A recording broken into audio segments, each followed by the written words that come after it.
بخاری شریف میں حضور پاک کا ارشاد ہے کہ اس طرح نماز پڑھو جس طرح تم مجھ کو نماز پڑھتے دیکھتے ہو۔ سوال یہ کہ حضور نے کس طرح نماز پڑھی، جبکہ بخاری شریف میں حضور نے رفع یدین کی نماز پڑھی ہے۔ بخاری شریف میں حضور نے رفع یدین کی نماز پڑھی ہے۔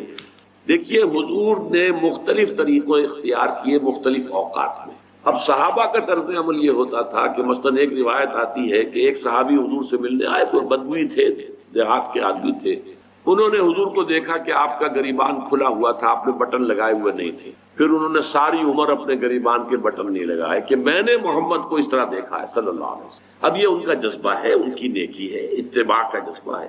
یا ایک سفر میں کسی کو دیکھا، کسی نے دیکھا کہ حضور ایک درخت کے نیچے سے ہو کر گزرے، اب وہ جب بھی جاتے تھے ادھر اس کے نیچے سے ہو کر گزرتے تھے، چاہے اس کی کوئی مقصد نہیں، لیکن یہ بھی ایک اتباع کا جذبہ ہے۔ تو اس میں یہ ہے کہ نماز کی بعض چیزیں ایسی ہیں کہ جن میں معلوم ہوتا ہے کہ حضور کچھ اس میں رد و بدل کرتے رہے۔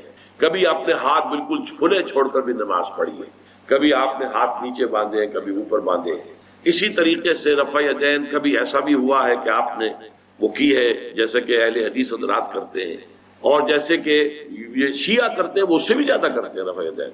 اہل حدیث سے آگے ہیں، وہ بہت آگے ہیں رفع یدین کے اندر۔ اور ایک رائے یہ ہے کہ حضور نے آخری زمانے میں آ کر سارے رفع یدین چھوڑ دیے تھے سوائے یہی جو تکبیر تحریمہ کے بعد ہے۔ اب یہ روایات، اب یہ بحث ہو جائے گی علمی، کس روایت کا کیا مقام ہے، کس کی کیا حیثیت ہے۔ بخاری شریف میں جو روایت ہے وہ یہی ہے رفع یدین کی، جو آپ صحیح کہہ رہے ہیں۔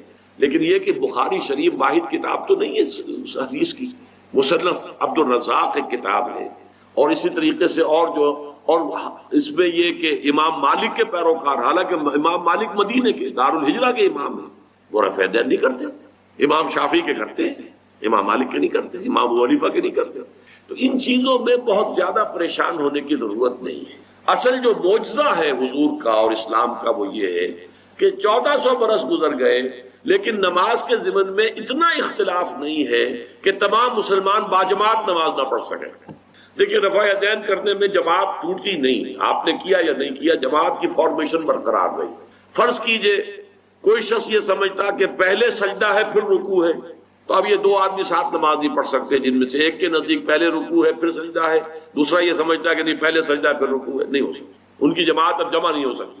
یا کسی کا یہ خیال ہو کہ جیسے ہر رکعت میں رکوع ہے کہ سجدہ بھی ایک ہے، وہ ایک سجدہ کر کے کھڑا ہو جائے۔ اب ظاہر بات ہے دوسرا شخص جس کے نزدیک دو سجدے ہیں وہ ایک اور سجدہ کرے گا، فارمیشن ٹوٹ گئی، اب وہ ساتھ نماز نہیں پڑھ سکتے۔ 1400 برس بیت گئے، مشرق بعید سے مغرب بعید، پوری دنیا، آج تو کوئی کونا ہے ہی نہیں جہاں مسلمان نہ ہو، لیکن جو سالڈ مسلمان جو ہیں وہ تو آپ سمجھیے کہ انڈونیشیا سے لے کر موریتانیہ تک تو مسلمانوں کی کتنی بڑی تعداد۔ لیکن کہیں ایسا نہیں ہے کہ آپ کی فارمیشن ٹوٹتی ہو، کوئی ایسا مسلک نہیں ہے جس میں یہ خیال ہو کہ مغرب کی رکعت میں 2 ہیں جیسے فجر کی ہے، نہیں، کوئی 3 رکعتیں ہیں۔ کوئی ایسا مسلک نہیں جس میں یہ معلوم ہو کہ فجر کی رکعتیں 3 ہیں 2 نہیں ہے، کوئی نہیں۔ عصر کی 2 ہیں یا 4 6 ہیں، وہی رکعتیں، وہی رکعت کی ترتیب، پہلے کھڑے ہونا ہے پھر رکوع ہے پھر کھڑے ہونا ہے پھر سجدے میں جانا ہے پھر بیٹھنا ہے پھر سجدہ پھر کھڑے ہونا۔ فارمیشن نہیں ٹوٹتی، شیعہ ہو سنی ہو، اور اس میں حنفی ہو مالکی ہو شافعی ہو حنبلی ہو زیدی ہو ظاہریہ ہو، کوئی بھی ہو، کسے باشد تمام مسلمان مل کر جماعت سے نماز ادا کریں گے اور ان کی جماعت ٹوٹتی نہیں۔ یہ ہے جس کو ہمیں سمجھنا چاہیے۔ یہ کیوں ہے؟ صلو کما رأیتمونی اصلی، کہ حضور کی کو جس طرح دیکھا صحابہ نے نماز پڑھتے ہوئے ویسے نماز پڑھ رہے ہیں، صحابہ نے ویسے نماز پڑھی، پھر آپ کے بعد تابعین نے اسی طریقے سے نماز پڑھی، پھر اس کے بعد تبع تابعین نے پڑھی، نسل بعد نسل منتقل ہو رہا۔ تاکہ تھوڑا تھوڑا اختلاف اگر ہے تو اس کے لیے زیادہ پریشان نہیں ہونا چاہیے۔ معزز حاضرین اور محترم خواتین، السلام علیکم ورحمۃ اللہ وبرکاتہ۔ آپ کے علم میں اس سے پہلے بھی آ چکا ہوگا اور ابھی بھی آپ کو یاد دہانی کرا دی گئی ہے کہ میری گفتگو کا موضوع ہے اللہ تعالیٰ کا انسانوں سے واحد مطالبہ۔ آپ حضرات میں سے بہت سے لوگ حیران بھی ہوئے ہوں گے کہ واحد مطالبہ کیا معنی؟ اللہ کے تو مطالبے بہت ہیں، نماز پڑھو 5 وقت، روزہ رکھو رمضان کا، صاحب نصاب ہو تو زکوٰۃ ادا کرو، اور صاحب استطاعت ہو تو حج کرو، اپنا مال خرچ کرو اللہ کی راہ میں، خنزیر مت کھاؤ، مردار مت کھاؤ، خون مت کھاؤ، اور جو چیزیں اللہ کے سوا کسی اور کے نام پر ذبح کی گئی ہوں ان کا گوشت مت کھاؤ، شراب نہ پیو، سود مت کھاؤ، جوا مت کھیلو، شریعت کے احکام جتنے بھی ہیں وہ اللہ کے مطالبات ہیں، لیکن مسئلہ یہ ہے کہ اگر ہم ایک لفظ میں کہنا چاہیں کہ ہمارا رب ہم سے کیا چاہتا ہے، ایک لفظ، اس کے لیے میں آپ کو ایک حدیث بھی سنا دوں۔ ایک بدو صحابی حضور کی خدمت میں حاضر ہوئے، دیہاتی تھے، انہوں نے عرض کیا کہ اے اللہ کے رسول، میں زیادہ باتیں نہ سمجھ سکتا ہوں نہ یاد رکھ سکتا ہوں، مجھے تو بس کوئی ایک بات ایسی بتا دو کہ میں اس کو مضبوطی سے تھام لوں اور میری نجات ہو جائے۔ حضور نے یہ نہیں فرمایا کہ یہ تم کیا بے وقوفی والا سوال کر رہے ہو، تو ایک بات تو نہیں ہے، دین کی تو بہت سی باتیں ہیں۔ آپ نے تو ہمیں بھی اصول بتایا ہے کہ کلم الناس علی قدر عقولہم، لوگوں سے گفتگو کیا کرو ان کی عقل اور فہم کے مطابق۔ لہذا آپ نے جواب دیا قل آمنت باللہ ثم استقم، بات ختم، کہو میں ایمان لایا اللہ پر، پھر اس پر جم جاؤ۔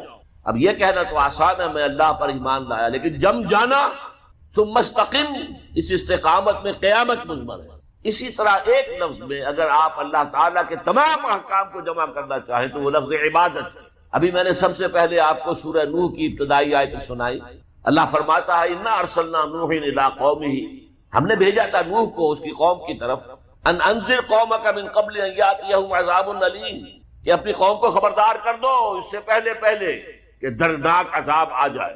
اس حکم پر عمل کرتے ہوئے حضرت نوح نے کیا کہا، یا قوم اعبدوا اللہ واتقوہ واطیعون، اے میری قوم کے لوگوں اللہ کی عبادت کرو، اس کا تقوی اختیار کرو اور میری اطاعت کرو۔ تو آپ نے دیکھا ہوگا کہ مکی صورتوں میں، سورہ اعراف میں، سورہ یونس میں، سورہ شعراء میں بار بار اولو العزم رسول جو ہیں اللہ کے، حضرت نوح علیہ السلام، حضرت ہود علیہ السلام، حضرت صالح علیہ السلام، حضرت لوط علیہ السلام، حضرت شعیب علیہ السلام، حضرت ابراہیم علیہ السلام، حضرت موسیٰ علیہ السلام، حضرت عیسیٰ علیہ السلام، ان سب کی دعوت ایک ہے، یا قوم اعبدوا اللہ ما لکم من الہ غیرہ، اے میری قوم کے لوگوں اللہ کی عبادت کرو، اس کے سوا تمہارا کوئی معبود نہیں ہے۔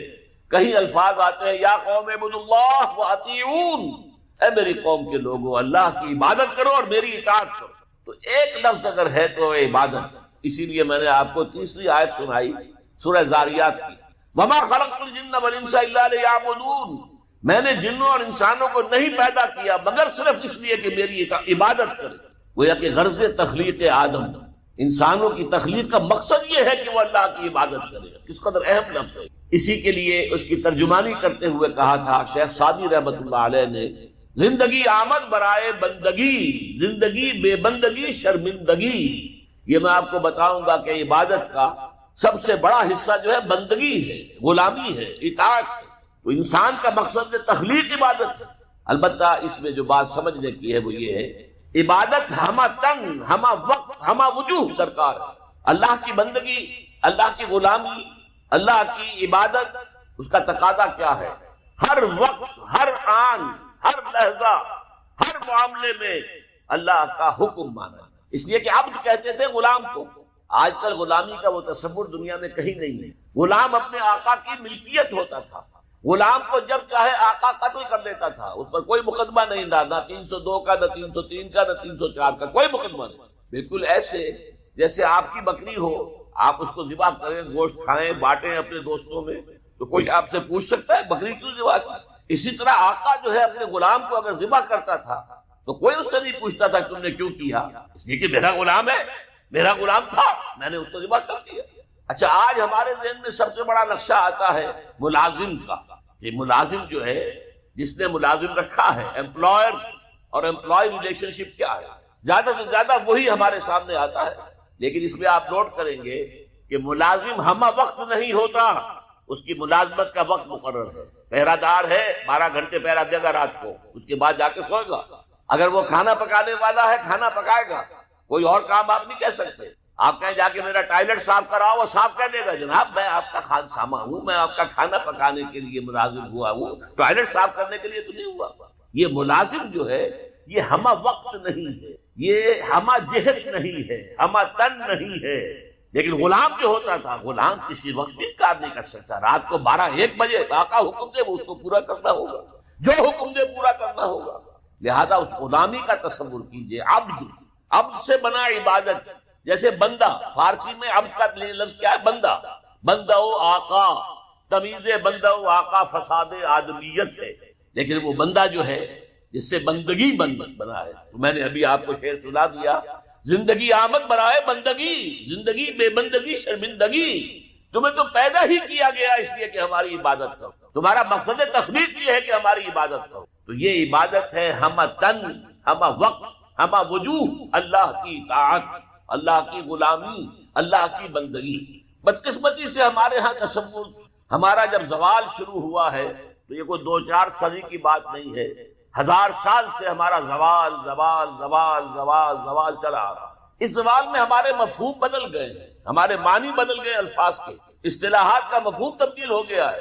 اب ہم کیا سمجھتے ہیں؟ عبادت ہے نماز، روزہ، حج اور زکوٰۃ، بس یہ عبادت ہے، اور عبادت کسے کہتے ہیں؟ بہت غلط بات ہے۔ سوچئے، اگر عبادت یہی ہے نماز روزہ، تو کیا ہم 24 گھنٹے نماز پڑھتے ہیں؟ اللہ نے کہا میں نے پیدا ہی کیا عبادت کے لیے، تو کیا 24 گھنٹے روزہ رکھتے ہیں؟ کیا 12 مہینے روزہ رکھتے ہیں؟ کیا ہر وقت 24 گھنٹے نماز پڑھتے ہیں؟ نہیں، یہ نماز، روزہ، زکوٰۃ، حج، یہ عبادات تو ہیں، وہ اصل عبادت ہے بندگی، اطاعت، غلامی، جو ہمہ وقت ہے، ہول ٹائم، ہمہ جہد، ہمہ وجوہ، اللہ کی اطاعت۔ البتہ اس میں ایک چیز کا اضافہ کیا، اطاعت مجبوراً بھی ہوتی ہے۔ آج سے 60 سال پہلے انگریز حکمران تھا ہم پر، ہمیں اس کی اطاعت کرنی پڑتی تھی، لیکن ہمیں انگریز سے محبت تو نہیں تھی نا۔ اسی طرح بنی اسرائیل غلام تھے آل فرعون کے، حکم تو مانتے تھے، بیگار میں پکڑے جاتے تھے، کام کرتے تھے، جانے بھی دیتے تھے، لیکن وہ فرعون سے محبت تو نہیں کرتے تھے نا۔ لہذا عبادت جب اللہ کی ہوگی، وہ صرف اطاعت نہیں ہوگی بلکہ محبت کے ساتھ اطاعت کی جائے، ہمہ وقت، ہمہ تن، ہمہ وجوہ، لیکن انتہائی درجے میں اللہ سے محبت کے ساتھ۔ یہی وجہ ہے کہ 2 بڑی عظیم شخصیتیں، امام ابن تیمیہ اور حافظ ابن قیم رحمۃ اللہ علیہما، ان دونوں نے جو ڈیفینیشن کی ہے، ہاؤ ٹو ڈیفائن عبادت، عبادت ہے کیا، تو حافظ ابن قیم کہتے ہیں العبادت تجمع اصلین، 2 چیزوں کو جمع کرنے سے عبادت بنتی، غایت الحب وغایت الذل والخضوع، حد درجے میں اللہ سے محبت کرنا اور حد درجے میں اس کے سامنے جھک جانا، بچ جانا، جو فرمان ہو حد۔ البتہ یہ ہے نوٹ، عبادت کا چونکہ جو جسم ہے وہ ہے اطاعت، جیسے میرا یہ جسم ہے 2.5 من کا بدن ہے، اس کی اصل حقیقت وہ جان ہے، وہ جان نہ ہو تو جلد از جلد نہلا کے دھلا کے کفن پہنا کے قبر میں اتار دیں گے کہ کہیں خواہ جسم جو ہے گل سڑ نہ جائے۔ اصل شے جان ہے، جان تو نظر نہیں آتی، نظر تو جسم آتا ہے، لہذا اطاعت کا جو جسم ہے وہ ہے عبادت کا جسم ہے اطاعت، وہ نظر آتا ہے۔ اللہ کا حکم ہے نماز پڑھو، ہم نماز پڑھتے نظر آتا ہے کہ نہیں؟ اللہ کا حکم ہے روزہ رکھو، ہم نے روزہ رکھا تو سامنے معلوم ہو گیا کہ نہیں روزہ رکھا۔